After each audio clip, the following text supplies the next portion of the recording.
The evening air had a small chill as I stepped out of my automobile, tightening the cuff of my blazer before moving toward the Grand Ember. It was a place I had chosen with care, a high-end restaurant situated in the heart of the city, famed for its ambiance, exquisite cuisine, and impeccable service. Tonight was meant to be a celebration, a gathering of warmth, love, and thanks. My wife, Sophia, had organized the supper with her family, assuring it would be unique. As I stepped through the magnificent doors, the rich aroma of gourmet cuisine filled the air. Beautiful jazz hummed through the speakers, and the lighting was dipped to just the right amount to radiate sophistication. Couples and families sat at neatly placed tables, clinking drinks and chatting in hushed, pleasant tones. My heart carried a familiar joy. There was nothing better than spending a memorable evening surrounded by loved ones. But then, my eyes rested on the table at the far end of the room. A sensation of uneasiness rolled over me as I took in the image before me. Sophia sat with her family, her mother, Lorraine, her father, Gerald, and her younger brother, Ryan. They were gathered together, laughing, glasses of wine practically emptied, dessert platters loaded with chocolate and cream. They were relaxed, enjoying themselves, too much, and I wasn't even at the table. I slowed my steps, my excitement vanishing into confusion. I checked my watch. I was perfectly on time. So why did it look like the meal had already transpired? For a moment, I thought they hadn't noticed me. But suddenly, Sophia glanced up, her expression unreadable. A smirk formed at the edge of her lips as she sat back in her seat, as if she had been waiting for me all along. "Oh, excellent timing," she added, waving casually, like I was some distant acquaintance, not her husband arriving at his own birthday dinner. Lorraine chuckled, as if sharing an inside joke with the others. I stepped closer, still trying to make sense of what I was witnessing. Why did it feel like I had walked in on something I wasn't meant to? The table was cluttered with empty plates, crumpled napkins, half-drained glasses of wine. I peered at the servers removing the dishes, confirming my greatest worry. They had already eaten. Did you all start without me?" I questioned, trying to keep my voice steady. Ryan, still chewing on a piece of cake, shrugged. "Yeah, we got hungry." I blinked. Hungry? I swallowed down the sting in my throat, my gaze turning to Sophia, hoping for an explanation. Instead, she stretched across the table with effortless grace and slid something toward me. A small, white slip. The check. Bewildered, I looked down at the bill, my eyes widening at the absurd total. "This is your present," Lorraine quipped, laughing, gently, as though this was some kind of family ritual I wasn't aware of. Gerald nodded, a smirk playing on his face. "Come on, it's only fair. You're the man of the house, aren't you?" Ryan snorted, barely holding back his amusement. "Consider it a mark of appreciation for your kindness." I felt my fingers tighten around the check, the pristine paper bending under my grip. They had gone ahead and eaten without me. They had celebrated without me. And then, as if that wasn't enough, they expected me to pay for all of it. I breathed, slowly, my pulse pounding against my temples. This was a joke. It had to be.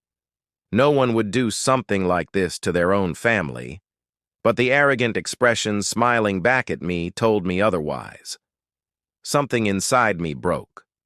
My fingers moved on, their own, grasping the check and shredding it clean in half. The harsh rip was the only sound in the stunned silence that followed. I let the pieces fall onto the table, my heart beating in my ears. Sophia's smirk faded. Gerald's brows raised in surprise. Lorraine scowled, evidently displeased. I pulled out my phone, my fingers moving rapidly over the screen as I made a call. The instant I hung up, I looked up and met Sophia's stare. She leaned forward slightly, her expression shifting from amusement to curiosity. "What did you just do?" I breathed, my voice calm. Too quiet. You'll find out soon enough. A silence settled over the table, the mood shifting like a storm, cloud rolling in. For the first time that night, I saw something flicker in their expressions, hesitation. And then, as if the cosmos had been waiting for this moment, the restaurant manager, Mr. Caldwell, approached our table. He was a tall man, precise in his motions, his fitted suit crisp and faultless. Surrounding him were two security guards. Their presence was undeniable. "Forgive me, sir," Mr. Caldwell began, his voice polite yet firm. "There seems to be an issue with the payment." I nodded, gesturing toward my wife and her family. "No difficulty at all," I said smoothly. "My wife's family here insisted on treating me tonight." Lorraine's mouth opened slightly, her eyes darting between me and the manager. "Wait, what?" she blurted. I folded my arms. "Because it only makes sense, right? You wouldn't invite someone out for their own birthday and make them pay, would you?" Gerald shifted, uncomfortable. Sophia's face stiffened. The restaurant manager remained polite but firm. "If no payment is provided, I'm afraid we'll have to take additional action." Silence. Ryan swallowed heavily, suddenly no longer amused. Lorraine turned to Sophia. "Fix this." Sophia's eyes narrowed at me, her former smirk now gone. "You're really doing this?" I met her stare without hesitation. "You already did." The tension at the table was suffocating. Gerald sighed. "Just pay the stupid bill." "No," Lorraine snapped. "This is insane. He's just being petty." The guards didn't budge. I stood up, buttoning my blazer. "If they refuse to pay, feel free to involve the authorities." And with that, I turned to leave. For once, I wasn't the one being made a fool of. For the first time in a long time, I wasn't the one left embarrassed. I stepped out into the cool night air, inhaling deeply, feeling an odd sense of relief. My phone buzzed. I pulled it out, staring at the screen. A message from Sophia. "Sophia, what the hell is wrong with you?" I let out a humorless chuckle, sliding my phone back into my pocket. I didn't reply. Tonight, I had finally sent a message of my own, pulled too tight. "No, we haven't," I said, my voice harder than I intended. "Since every time I bring up something true, you dismiss it. Every time I try to talk about our marriage, you roll your eyes because it's an annoyance." Her face hardened. "Maybe because you make everything such a huge deal. You're always too sensitive." I let out a dry laugh. "Oh, I'm sorry. Is expecting respect too sensitive for you? Is wanting my wife to truly give a damn too much?"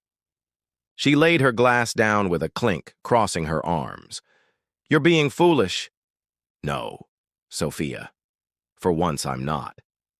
I stepped closer, my pulse racing. "Tell me something.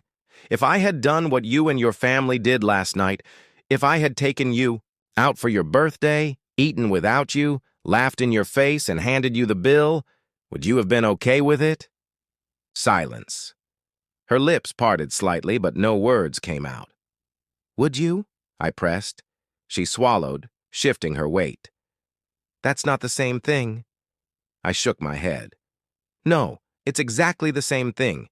The only difference is you and your family are so used to treating me like a joke that you thought I'd simply accept it, that I'd pay the bill and grin like a good little husband." Her eyes flashed. "You're twisting this into something it's not." "Am I?" I laughed bitterly. "Because I suppose, for once, I'm truly seeing things for what they truly are." She took up her wine glass again, swirling the liquid. "So what do you want me to do, huh? Plead for forgiveness? Cry over it?" "No," I said, my voice calm but forceful. "I want you to tell me the truth. Do you even love me, Sophia?" Her fingers clenched around the glass. 1 second, 2 seconds, and then she laughed. Not a true laugh, not the kind that comes from joy or amusement. No, this was harsh, cold, hateful. "Oh my God," she replied, shaking her head. You're serious. I clenched, my jaw. Answer me. She sighed, setting the glass down. Look, I care about you, all right? But love, you're making this way too dramatic. The words struck me harder than I imagined. So that's a no? She sighed loudly, clearly irritated. I don't know what you want from me. We're married. Isn't that enough? Not if I'm the only one who gives. A damn! She flung her hands up. So what now? You want a divorce? Is that what you're saying? I watched her carefully. The way she pronounced the term divorce like it was an empty threat, something I'd never dare to go through with. That's when I knew. She didn't think I would do it. She felt I was bluffing. And maybe a year ago, maybe 6 months ago, she would have been right. But not anymore. I breathed, my shoulders relaxing for the first time in a long time. I knew what I had to do. Yes, Sophia, I said, my voice calm. I think I do. Her smirk faltered just for a second. What are you saying? She asked, her voice softer now. I'm saying I'm done. The words left my mouth, and just like that, it felt like a weight had lifted from my chest. Sophia blinked. You're not serious. I am, I said simply. For the first time, I genuinely am. Her eyes narrowed. You're just trying to terrify me. I shook my head. No, Sophia, I'm just finally seeing things properly. Quiet stretched between us, dense and stifling. Then she scoffed. Great. If you want to take away our marriage over one foolish supper, be my guest. I smiled faintly. It was never just one dinner, Sophia, and we both know it. She stared at me for a long period, scanning my face for any sign of reluctance, but there wasn't any. For the first time in a long time, I knew exactly what I wanted, and it wasn't this marriage. Not anymore. I turned and walked away, heading upstairs. I didn't look back. I didn't need to. The moment I shut the bedroom door behind me, a strange sense of clarity descended over me. It wasn't relief, not yet, but something close to it, like being at the edge of a cliff and understanding you weren't terrified to jump anymore. I sat on the edge of the bed, staring at the floor, my mind racing. The words I had just shouted downstairs, I'm done, felt final. True. In a way I hadn't expected. But what did done actually mean? Was I really ready to end everything? Sophia and I had been married for 5 years. I had struggled for this. Relationship, disregarded things, made excuses, convinced myself that love meant enduring, that if I just tried hard enough, if I just continued pushing through, things would get better. But they never did. And now, here I was, finally confessing what I had known deep down for a long time.